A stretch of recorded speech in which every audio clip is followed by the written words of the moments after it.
Gain education. आज की इस वीडियो में हम पढ़ेंगे क्लास 10 सिविक्स का chapter number 2 which is federalism. ठीक है, तो फेडरलिज्म क्या होता है हमने चैप्टर फर्स्ट में पढ़ा था कि हम जो पावर शेयरिंग वाले चैप्टर में पढ़ा था कि जो पावर होती है उसको हम वर्टिकल पोजीशन में भी डिवाइड कर सकते हैं, मतलब कि सेंट्रल, स्टेट और लोकल गवर्नमेंट। ठीक है, तो जब हम सेंट्रल गवर्नमेंट, स्टेट गवर्नमेंट और लोकल गवर्नमेंट में पावर को डिवाइड करते हैं, शेयर करते हैं, तो उसी को हम क्या कहते हैं, फेडरलिज्म कहते हैं। ठीक है, तो फेडरलिज्म के बारे में हम इस चैप्टर में पढ़ेंगे। तो सबसे पहले यहाँ पर दे रखा है व्हाट इज़ फेडरलिज्म, मतलब कि फेडरलिज्म होता क्या है ना। यहाँ पर हमें सबसे पहले दिया हुआ है कि फेडरलिज्म होता क्या है। तो देखो, सबसे पहले let us get back to the contrast between Belgium and Sri Lanka that we saw in the last chapter. सबसे पहले हम फर्स्ट चैप्टर में देखें कि जो बेल्जियम और श्रीलंका दो कंट्री के वहाँ पर एग्जांपल दिए हुए थे, तो उनमें हमने क्या करा था कि वहाँ पर पावर को, बेल्जियम में पावर को शेयर करा था वर्टिकल पोजीशन में, हॉरिजॉन्टल में और बहुत सारी मेजर पोजीशन में पावर को डिवाइड करा था। ठीक है, तो you would recall that one of the key change made in the constitution of Belgium was to reduce the power of central government and give to this power to the regional government. तो देखो, हमने पढ़ा था कि हमने chapter first में क्या करा था कि जो बेल्जियम थी ना, उसमें सेंट्रल गवर्नमेंट की जो पावर थी वो पावर रीजनल गवर्नमेंट में भी हाफ डिवाइड कर दी थी, है ना। तो regional government exist in Belgium even earlier, they had their roles and power, but all this power were given to this government and could withdraw by the central government। देखो, regional government वहाँ पर पहले से भी derive करती थी, मतलब पहले से एग्जिस्ट करती थी बेल्जियम में, but the change that took place in 1993 was that the regional government were given constitutional power that were no longer dependent on the central government। तो देखो, वहाँ पर पहले से ही रीजनल गवर्नमेंट एग्जिस्ट करते थे, लेकिन हमने 1993 के एक्ट के अकॉर्डिंग जो सेंट्रल गवर्नमेंट की पावर थी वो कम कर दी थी, और जो हमने पावर कम करी थी वो रीजनल गवर्नमेंट को दे दी थी। ठीक है, क्यों? ताकि जो रीजनल गवर्नमेंट है वो सेंट्रल गवर्नमेंट पे डिपेंड ना रहे, है ना। तो thus Belgium shifted from a unitary to a federal form of government. तो जो बेल्जियम की गवर्नमेंट है वो यूनिटरी से फेडरल फॉर्म में कन्वर्ट हो गई थी। Sri Lanka to be for all practical purpose a unitary system where the national government has the all power. Tamil leader went Sri Lanka to become a federal system. लेकिन श्रीलंका में क्या हुआ था कि जो जितनी भी पावर थी वो सिर्फ श्रीलंकन गवर्नमेंट के पास थी, और वहाँ पे पावर को डिवाइड नहीं करा था, वहाँ पे यूनिटरी सिस्टम था, है ना। अब इससे हमें क्या पता चला कि जो federalism is a system of government in which the power divided between central authority and various constituent unit of the country. तो इस समय ये पता चला कि फेडरलिज्म क्या होता है। फेडरलिज्म एक ऐसा सिस्टम है गवर्नमेंट का जिसमें हम पावर को सेंट्रल अथॉरिटी और वेरियस कॉन्स्टिट्यूएंट, मतलब कि सेंट्रल गवर्नमेंट में और बाकी अदर कॉन्स्टिट्यूएंट, मतलब कि बाकी अदर लेवल ऑफ गवर्नमेंट में डिवाइड कर देते हैं, जैसे सेंट्रल गवर्नमेंट, लोकल गवर्नमेंट और सेंट्रल गवर्नमेंट, स्टेट गवर्नमेंट और लोकल गवर्नमेंट। ठीक है, usually a federalism has two level of government. One is the government of the entire country that is usually responsible for the few subject of common national interest. The other are government at the level of provinces or state that look after much of the day-to-day administrating their state। तो देखो, एक government होती है जो कि पूरी country के लिए होती है, जैसे कि सेंट्रल गवर्नमेंट। एक गवर्नमेंट होती है जो कॉमन नेशनल इंटरेस्ट को देखती है, जैसे कि उनके स्टेट में क्या क्या कह सकते हैं कि क्या क्या सब्जेक्ट्स हैं, जैसे कि टैक्स हो गया, पुलिस और बाकी सारी चीज़ों को दूसरी लेवल ऑफ गवर्नमेंट देखती है। ठीक है, तो जब हम इन लेवल ऑफ गवर्नमेंट को डिवाइड कर देते हैं सेंट्रल, स्टेट एंड लोकल में, तो उसी को हम फेडरलिज्म कहते हैं। ठीक है, अब देखो, in this sense of federation are contrast with unitary government. अब ये जो फेडरेशन गवर्नमेंट होती है ना, ये यूनिटरी गवर्नमेंट से बिल्कुल डिफरेंट होती है। कैसे? Under the unitary system either there is only one level of government और the sub units are subordinate to the central government. Unitary government में क्या होता है कि सिर्फ एक ही लेवल ऑफ गवर्नमेंट होती है, या फिर अगर दो लेवल ऑफ गवर्नमेंट भी होती हैं तो उसमें क्या होता है कि जो भी गवर्नमेंट है वो सेंट्रल गवर्नमेंट के अंडर रहेगी। ठीक है, मतलब सेंट्रल गवर्नमेंट के कंट्रोल में रहेगी। ठीक है, the central government can pass an order to provincial और the local government. Unity system में क्या होता है कि जो सेंट्रल गवर्नमेंट है वो ही कोई भी लॉ या फिर कोई भी ऑर्डर पास करती है, ठीक है। लेकिन फेडरेशन सिस्टम में क्या होता है कि उसमें सिर्फ सेंट्रल गवर्नमेंट ही कोई भी लॉ या ऑर्डर पास नहीं कर सकती है बिना स्टेट गवर्नमेंट के मंजूरी के, ठीक है। तो इसमें क्या होता है कि स्टेट गवर्नमेंट के पास भी सेंट्रल गवर्नमेंट जितने ही राइट्स होते हैं, लेकिन यूनिटरी सिस्टम में ऐसा नहीं होता। यूनिटरी सिस्टम में सिर्फ और सिर्फ सेंट्रल गवर्नमेंट को राइट दिए होते हैं, ठीक है। तो यहाँ पर फीचर्स दिए हुए हैं कुछ फेडरलिज्म के यहाँ पर कुछ की फीचर्स दिए हुए हैं। तो इसमें सबसे पहला क्या है कि जो फेडरेशन होता है उसमें 2 या 2 से ज़्यादा लेवल ऑफ गवर्नमेंट होती है। जैसे फेडरेशन में हमने देखा था 3 लेवल ऑफ गवर्नमेंट होती है, सेंट्रल गवर्नमेंट, स्टेट गवर्नमेंट और लोकल गवर्नमेंट, ठीक है। अब सेकंड क्या है कि जो गवर्नमेंट होती है वो सेम सिटीजन्स को ही गवर्न करती है। मतलब कि एक जैसे मान लो इंडिया है, इसमें 3 लेवल ऑफ गवर्नमेंट है, स्टेट, सेंट्रल और लोकल। तीनों लेवल ऑफ गवर्नमेंट जो है एक ही सिटीजन्स को गवर्न कर रही है, मतलब सेम सिटीजन्स को गवर्न कर रही है, लेकिन उनका जो ज्यूरिडिक्शन है, मतलब जो उनका अधिकार क्षेत्र है वो अलग अलग है।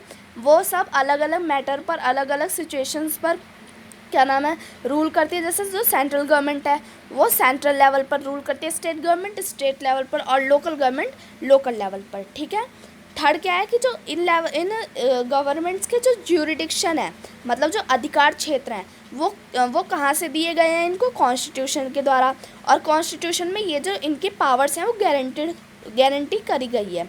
मतलब कि ऐसे ही इनको पावर नहीं दे दी गई बल्कि कॉन्स्टिट्यूशन के थ्रू गारंटेड करी गई है, ठीक है। फोर्थ क्या है कि अगर कोई भी चेंज कॉन्स्टिट्यूशन में लाना होगा तो वो सिर्फ एक गवर्नमेंट, मतलब एक लेवल ऑफ गवर्नमेंट नहीं ला सकती है। इसके लिए बोथ ऑफ लेवल, मतलब जितनी भी गवर्नमेंट लेवल ऑफ गवर्नमेंट है उन सभी की मंजूरी चाहिए होगी, ठीक है। अगर फिफ्थ क्या है, अगर इन गवर्नमेंट के बीच में कोई भी इंटरप्शन या फिर कह सकते हैं कोई भी डिस्प्यूट अराइज होता है तो हाई कोर्ट के पास ये पावर है कि वो उस डिस्प्यूट को मतलब डिस्प्यूट को कम करे और जो भी केस बनता है गवर्नमेंट्स पर उसको अप्लाई करे, ठीक है। सिक्स्थ क्या है कि देखो किसी भी गवर्नमेंट को चलाने के लिए जाहिर सी बात है फाइनेंशियल ऑटोनॉमी, मतलब कि पैसा चाहिए होता है। तो ये पैसा जो गवर्नमेंट को चाहिए होता है तो सेंट्रल गवर्नमेंट ये पैसा लेती है टैक्स से और स्टेट गवर्नमेंट लेती है जीडीपी से, ठीक है। तो ये क्यों डिवाइड करा गया, ताकि दोनों गवर्नमेंट के बीच में कोई भी डिपेंडेंट ना रहे, कि कोई भी गवर्नमेंट किसी दूसरी गवर्नमेंट पर डिपेंड ना रहे और ना ही इनके बीच में कोई कॉन्फ्लिक्ट हो, ठीक है। सेवंथ क्या है कि ये जो गवर्नमेंट है ना ये 2 रीज़न से बनाई गई हैं। कैसे, safeguard and promote unity to the country, मतलब सेफगार्ड बना रहे कंट्री में और कंट्री में यूनिटी बनी रहे, ठीक है।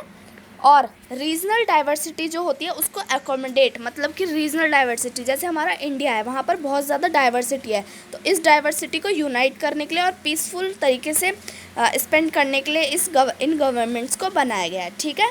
अब देखो ये जो गवर्नमेंट होती है ना ये भी 2 टाइप की है। The exact balance of power between the central and the state government vary from one federation to another. किसी भी कंट्री में फेडरेशन गवर्नमेंट में सेंट्रल और स्टेट गवर्नमेंट की जो पावर है वो उस कंट्री के सिस्टम के अकॉर्डिंग डिवाइड करी गई है, ठीक है। This balance depend mainly on the historical context in which federation was formed. अब ये जो बैलेंस है कि सेंट्रल गवर्नमेंट या स्टेट गवर्नमेंट को किसी भी कंट्री में कितनी पावर देनी है वो उस कंट्री के हिस्टोरिकल कंटेक्स्ट, मतलब वो जो कंट्री है वो कैसे बनी उस पर डिपेंड करता है, ठीक है। देखो सबसे पहले क्या है इसमें, the first route involve dependent state coming together on their own to form a bigger unit so that by pooling sovereignty and retaining identity they can increase their security. This type of government coming together federation include the USA, Switzerland and Austria. देखो federation भी 2 type की होती हैं, coming together और holding together. तो देखो सबसे पहले कमिंग टुगेदर फेडरेशन में क्या होता है कि किसी भी कंट्री में जो स्टेट गवर्नमेंट, सेंट्रल गवर्नमेंट और लोकल गवर्नमेंट होती है, मतलब कि अलग अलग लेवल्स की जो गवर्नमेंट होती हैं वो आपस में मिलकर एक यूनिटी बना लेती हैं, ठीक है। एक गवर्नमेंट बनाती ताकि उनकी सिक्योरिटी बढ़े और उनकी पावर बढ़े। इस टाइप ऑफ गवर्नमेंट को कहते हैं कमिंग टुगेदर फेडरेशन, ठीक है। ये गवर्नमेंट कहाँ देखने को मिलती है, for example USA, Switzerland and Austria, ठीक है। सेकेंड रूट ऑफ गवर्नमेंट क्या होता है कि इसमें क्या होता है कि एक लार्ज कंट्री, एक जैसे इंडिया हो गई, ये एक लार्ज कंट्री है और एक डाइवर्स कंट्री है। तो इसमें क्या होता है, जो गवर्नमेंट होती है ना वो अपनी पावर को डिवाइड कर लेती है ताकि वो उस कंट्री पर आसानी से रूल कर सके और उससे कोई भी कन्फ्लिक्ट ना हो। डिवाइड कैसे करती है, for example central government, state government और लोकल गवर्नमेंट, ठीक है। इस टाइप ऑफ गवर्नमेंट को क्या कहते हैं, holding together federation. For example India, Spain, Belgium, ठीक है। अब देखो यहाँ पर है what makes India a federal country, मतलब कि इंडिया को क्या चीज़ एक फेडरल कंट्री बनाता है। फेडरल कंट्री क्या होता है, जिसमें जो गवर्नमेंट की लेवल है वो डिवाइड हो जाए, ठीक है। तो इंडिया में क्या चीज़ हमें देखने को मिलती है जिससे हमें पता चलता है कि इंडिया एक फेडरल कंट्री है ना। तो देखो we have earlier seen how small country like Belgium and Sri Lanka face so many problem of managing diversity. हमने फर्स्ट चैप्टर में देखा था कि जो बेल्जियम और श्रीलंका थी उसको अपनी डाइवर्सिटी को मैनेज करने के लिए कौन कौन सी प्रॉब्लम्स देखने को मिलती थी, है ना। What about a vast country like India with so many language, religion and regions, what are the power sharing arrangement in our country. तो जब बेल्जियम और श्रीलंका में ऐसी प्रॉब्लम होती तो ऐसी कंट्री में क्या प्रॉब्लम होगी जो बहुत ज़्यादा डाइवर्स है। जैसे इंडिया में अलग अलग रिलीजन, अलग अलग लैंग्वेज देखने को मिलती है। तो इस ऐसी कंट्री में पावर शेयरिंग की अरेंजमेंट कैसी होनी चाहिए, है ना। तो देखो हमारे जो इंडिया में हमारा जो कॉन्स्टिट्यूशन है उसको इंडिपेंडेंट मिलने में, उसको आज़ादी मिलने में बहुत ज़्यादा समय लगा था। इसका जो पार्टीशन है, मतलब जो हमारा इंडिया है उसकी जो इंडिपेंडेंस है उसको मिलने में बहुत ज़्यादा स्ट्रगल लगा था, बहुत ज़्यादा टाइम लगा था, ठीक है। Soon after independence several provinces state become a part of the country. The constitution declared India as a union of state. देखो तो जब हमारी कंट्री को इंडिपेंडेंस मिल गई थी उसके बाद बहुत सारे स्टेट्स हमारी कंट्री में इंक्लूड हो गए थे, ठीक है। और इंडिया को इन स्टेट्स का यूनियन स्टेट बताया था, ठीक है। तो हमने इसी चैप्टर में जो 7 फीचर्स देखे हैं फेडरलिज्म के, क्या वो फीचर्स हमारे कॉन्स्टिट्यूशन में मेंशन है? बिल्कुल है। और क्या हम उन फीचर्स को अप्लाई करते हैं हमारे इंडियन कॉन्स्टिट्यूशन में? बिल्कुल करते हैं, है ना। तो द constitution originally provide for 2 tier of system of government, the union government और what we call the central government representing the union of India and the state government. तो हमारे कॉन्स्टिट्यूशन में ही जो गवर्नमेंट का लेवल है वो डिवाइड करा गया है, यूनियन गवर्नमेंट में जिसको हम सेंट्रल गवर्नमेंट भी कहते हैं और स्टेट गवर्नमेंट में। और देखो बाद में थर्ड टायर ऑफ गवर्नमेंट, मतलब कि थर्ड लेवल ऑफ गवर्नमेंट भी बनाई गई हमारे फेडरलिज्म में, जिसको हम क्या कहते हैं, म्यूनसिपाल्टी या फिर पंचायत, ठीक है, जिसको हम लोकल गवर्नमेंट बोलते हैं, ठीक है।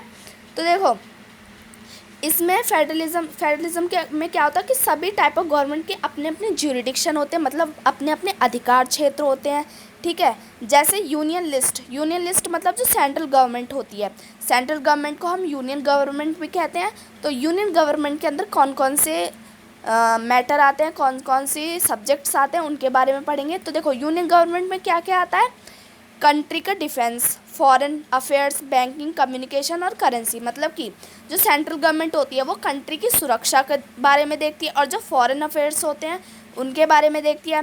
बैंकिंग लाइन में जो भी चीज़ें आती हैं, मतलब करेंसी वगैरह, कम्युनिकेशन, उसके बारे में देखती है, ठीक है। और जो यूनियन गवर्नमेंट है वो इन सिचुएशन पर, कह सकते हैं सब्जेक्ट्स पर अकेले लॉ पास कर सकती है, ठीक है। अब आ जाते हैं स्टेट लिस्ट पे। स्टेट लिस्ट मतलब जो स्टेट गवर्नमेंट के अंडर आती हो। तो स्टेट गवर्नमेंट के अंदर क्या आता है, police, trade, commerce, agriculture, irrigation. मतलब कि कोई भी एक स्टेट है उसके अंदर पुलिस से रिलेटेड, ट्रेड से रिलेटेड, कॉमर्स से रिलेटेड, एग्रीकल्चर से रिलेटेड और इरिगेशन से रिलेटेड जितने भी सब्जेक्ट्स हैं वो कौन देखता है, स्टेट गवर्नमेंट देखती है। और स्टेट गवर्नमेंट इन सब्जेक्ट्स पर अकेले लॉ पास कर सकती है, ठीक है।